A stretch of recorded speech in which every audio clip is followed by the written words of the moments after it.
L'Arbrel, petite ville chargée d'histoire, qui est située à une trentaine de kilomètres à l'ouest de Lyon, a toujours bénéficié d'une attraction particulière. Elle le doit probablement à son emplacement privilégié. Confluent de rivières, isolant et protégeant une presqu'île dominée par un rocher propice au refuge et à la défense, carrefour de deux vallées, inévitable voie de pénétration vers les monts du Lyonnais et du Beaujolais, longtemps passage obligé entre Paris et Lyon. Tous ces facteurs ont favorisé au cours des âges l'installation d'une population cosmopolite. Au cours de son histoire, l'Arbrel a vu naître, grandir ou mourir des personnages illustres. Nous avons choisi de vous en présenter 6 d'entre eux qui ont tous marqué, par leur empreinte, la vie politique, artistique ou économique de la France d'autrefois.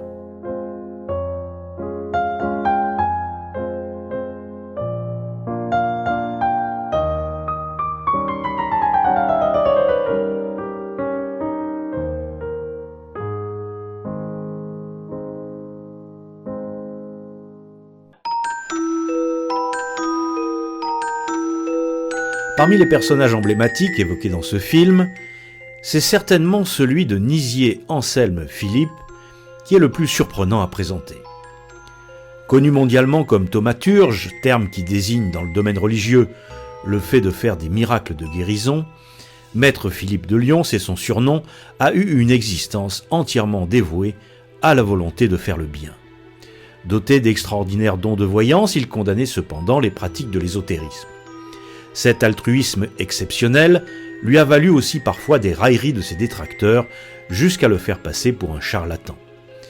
Dévoué corps et âme à la parole de Dieu, des faits réels surprenants lui ont été attribués sans que la science n'ait encore jamais pu apporter, à ce jour, d'explications rationnelles.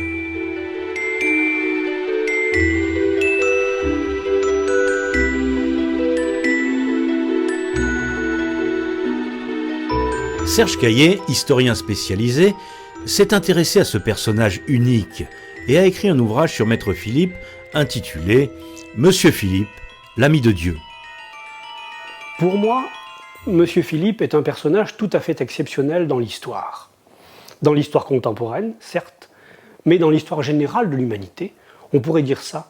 Il incarne une forme de la sagesse dans l'histoire, d'une forme de sagesse personnifiée. Et cette sagesse personnifiée, elle parle à certains. Elle a parlé à ses disciples en son temps. Le discours tenu par M. Philippe a profondément bouleversé des hommes et des femmes de son temps. Et il continue profondément à bouleverser des hommes et des femmes de notre temps. Et parmi ces actes, il y a évidemment des guérisons tout à fait extraordinaires que la science de son temps n'a pas expliquées et qu'elle a même condamnées, et que la science de notre temps ne peut pas expliquer. Une biographie conséquente a été éditée sur Maître Philippe. Mais finalement, il existe peu de films. Nous en avons trouvé un réalisé par Bernard Bonamour pour le centenaire de la disparition du guérisseur, intitulé « Maître Philippe de Lyon, le chien du berger ». 10 ans auparavant, Serge Caillé témoignait déjà dans ce film. Nizier Anselme Philippe est né en Savoie en 1849, le 25 avril, à l'époque où la Savoie était encore italienne, dans une très modeste famille paysanne, la famille Philippe, qui habitait donc le hameau des Rubatiers sur la commune de Loisieux. Il est l'aîné de 5 enfants. Ses parents se nomment Joseph et Marie, ce qui est déjà une première singularité dans son existence. Très jeune déjà dans sa commune natale de Noisieux en Savoie, le curé du village et ses instituteurs avaient décelé chez lui des capacités qui intriguaient son entourage. On ne sait pas grand-chose, en fin de compte, de son enfance campagnarde. Si ce n'est qu'il gardait un troupeau de moutons, si ce n'est que dès l'âge de 6 ans, il intriguait le curé du village par certaines de ses manifestations, si ce n'est qu'à l'âge de 13 ans, il avait déjà certains dons, puisqu'il dirigait ses petits collègues, je pense, de l'école, de leurs mots, de leurs petits malaises.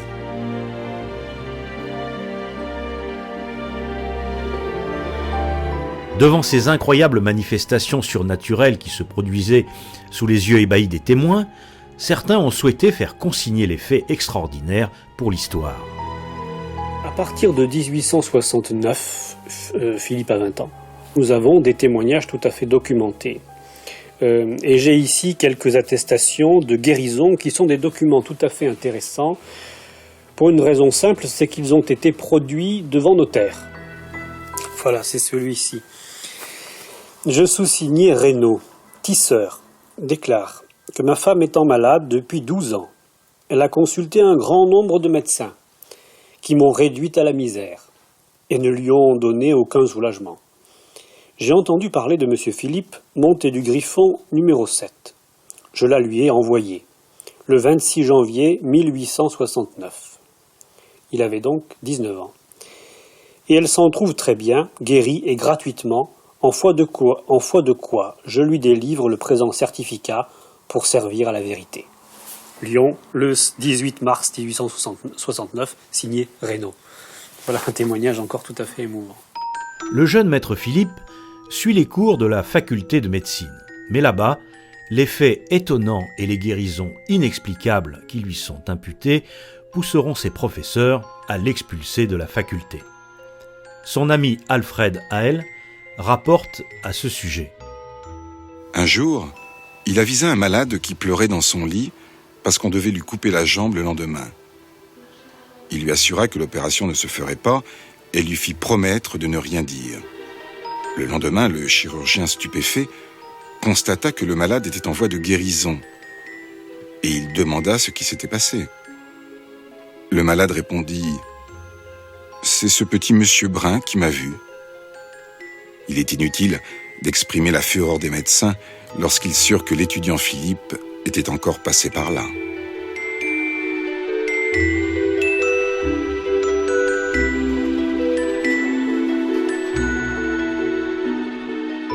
Ce n'est pas un magnétiseur ordinaire, il n'utilise pas le magnétisme au sens où Mesmer en a lancé l'idée et le concept. Le magnétisme de M. Philippe, c'est plutôt un magnétisme d'ordre spirituel. Il fait appel à la prière, il fait appel au repentir de ses patients. Il exige que ses patients lui fassent la promesse de ne pas dire, de ne pas médire de leur prochain. Et cette méthode fonctionne puisque les guérisons sont constatées en grand nombre et il ne s'agit pas nécessairement de guérisons que l'on peut expliquer par l'effet placebo, mais il y a des guérisons tout à fait inexplicables par la science moderne. Monsieur Philippe fut perçu comme le père des pauvres pour certains, un prodigieux guérisseur pour d'autres, tandis que la médecine officielle échoua à le comprendre et chercha en vain à le discréditer. Ce jeune guérisseur qui exerce à Lyon, dans le quartier de la Croix-Rousse, rencontre dans les années 1870 une famille riche et estimée qui habite l'Arbrel. Ce sont les Landard. Il tombe amoureux, vraisemblablement, de la fille, Jeanne-Julie, qu'il épouse en 1877. Dès lors, le couple partage sa vie entre Lyon, où Philippe exerce son activité de guérisseur, et l'Arbrel, où le couple vient se reposer l'été. À l'Arbrel, M. Philippe a ouvert, dans les années 1880, un laboratoire. Cette activité de chimiste, il l'exerce au grand jour et il réalise un certain nombre de médicaments, également des produits capillaires, des produits d'hygiène. Et ces produits, il les élabore notamment dans un laboratoire qu'il a à Lyon, rue du Bœuf, mais également dans ce laboratoire qu'il a aménagé à l'Arbrel. À l'Arbrel, M. Philippe mène une vraie vie sociale. Il est élu conseiller municipal, il exercera même pendant 2 ans la fonction d'adjoint au maire dans les années 1880. Il exerce également la fonction de capitaine des pompiers. Et d'ailleurs, un rapport de police qu'on ne peut pas suspecter d'être indulgent à son égard dit qu'il fait de nombreux dons à sa compagnie. Pendant plus de 20 ans, il a reçu quotidiennement et gratuitement des malades. Il soigne déjà, nous le savons, les ouvriers en soie de la Croix-Rousse, les canuts. Nous savons qu'il s'agit des canuts parce que plus tard, ils témoigneront pour lui lorsqu'il sera attaqué par la médecine officielle. Nous avons donc leurs noms, leurs adresses, Montée de la Grande Côte, Jardin des Pierres Plantées, etc. Qu'ont-ils? Eh bien, ils disent qu'ils ont un cancer, qu'ils ont de la phtisie, qu'ils ont des états bronchiteux. En réalité, faisons-nous l'avocat du diable, nous ne savons pas ce qu'ils ont. Mais ce que nous savons, c'est que ce sont des abandonnés de la médecine. La faculté, les médecins ont dit ils sont inguérissables, ils vont chez Philippe, chez lui, ils sont guéris. Nombreux sont les femmes et les hommes qui ont été guéris par Maître Philippe de Lyon. Comme nous, ils ont dû se poser la question. Mais quel homme est-il pour rendre la vue à l'aveugle, le mouvement au paralysé, la santé aux membres gangrénés, et cela instantanément, comme si tout lui obéissait. Il se trouve un jour à Gorge-de-Loup vers Vèze actuellement. C'est la campagne à l'époque, et il se trouve dans une famille désespérée qui vient de perdre un petit bonhomme, un petit garçon de 7 ans. 2 médecins sont là, qui signent le permis d'inhumer, et qui constatent la mort clinique. Or, Philippe s'avance vers le petit lit où repose le petit cadavre, puis ses yeux noisettes devenant bleus d'une voix de stenteur, lève-toi et marche. Je ne tente pas de dire que Philippe ressuscite un mort. Il ne va pas contre les lois de Dieu. Mais 2 médecins étaient là, qui ont fait des études, et qui ne sont pas capables de déceler ce qu'on appelle aujourd'hui la demi-mort, qui n'est qu'une mort clinique. Lui a su que l'enfant était vivant, il l'a réveillé de sa léthargie. Et il va continuer de soigner, ne demandant jamais un sou à ceux qu'il soigne. Il entretenait des relations privilégiées aussi bien avec certains souverains et monarques d'Europe comme le tsar de Russie, qu'avec des pauvres gens. À sa mort, son entourage s'aperçut que M. Philippe payait le loyer de plus de 50 démunis. Mais cet extraordinaire altruisme qui avait fait sa notoriété lui valut aussi des ennuis avec le gouvernement de l'époque qui le soupçonnait d'espionnage. Cette influence, ces contacts que Philippe a eus avec la cour de Russie, non seulement avec Nicolas II et Alexandra, mais même plus encore avec un certain nombre de grands-ducs et de grandes-duchesses de Russie, ces contacts ont beaucoup inquiété le gouvernement français.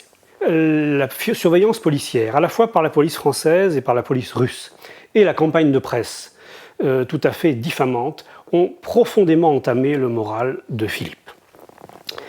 Il faut comprendre qu'il était surveillé au quotidien, que son courrier était ouvert, que ses télégrammes étaient lus. Bref, il ne pouvait pas faire un pas sans avoir derrière lui un policier français et un policier de la police secrète russe, c'est-à-dire de l'Okhrana. Voilà, ça c'est le commissaire de police de l'époque qui écrit au préfet et qui lui dit qu'il a l'honneur de lui transmettre la copie de 2 nouveaux télégrammes expédiés donc d'Alsace au docteur Lalande, le gendre de M. Philippe. Alors voilà une note de police. Philippe, accompagné de Madame Lalande, c'est-à-dire de sa fille, et de 2 dames inconnues, est arrivé hier soir à 1h30. Il a donné sa séance à laquelle assistaient environ 150 personnes. On a là des témoignages très précieux, parce que ces témoignages de la police, évidemment, confirment ce que nous savons par ailleurs de ses disciples. 150 personnes, c'est énorme, hein. Environ 150 personnes, parmi lesquelles un capitaine au long cours venant de Bordeaux pour se faire piquer. Philippe est reparti vers 3h, il s'est rendu au numéro 33 de la rue de l'Hôtel de Ville. On voit à quel point il est filé. Dès la fin de l'année 1904, il se réfugie véritablement à l'Arbrel et il ne met pratiquement plus les pieds à Lyon. Et d'autant plus qu'il va perdre sa fille Victoire, qu'il adore, qui est un peu la fée inspiratrice du sage. Il va la perdre, elle va mourir brusquement, et il le dira lui-même, cette mort m'a crucifié vivant. Cette mort, et ce qu'il en dit d'ailleurs, le rapproche de nous, car tout en étant un sage, un très grand maître, il est capable de souffrir comme tout être humain. Il ne peut plus bouger, il ne peut plus, pratiquement pas tout au moins, et il ne peut pas dormir dans son lit. Il est obligé de dormir dans un fauteuil, assis, durant des nuits et des nuits. Tous ses élèves, les Papus, les Lalande, les Sédir, tous les autres viennent le voir. « Maître, que pouvons-nous faire pour vous aider ?» Et lui de leur répondre simplement « Aimez-vous les uns les autres ?» Il s'éteignit au Clos Landard à l'Arbrel, dans cette maison, le 2 août 1905, à l'âge de 56 ans.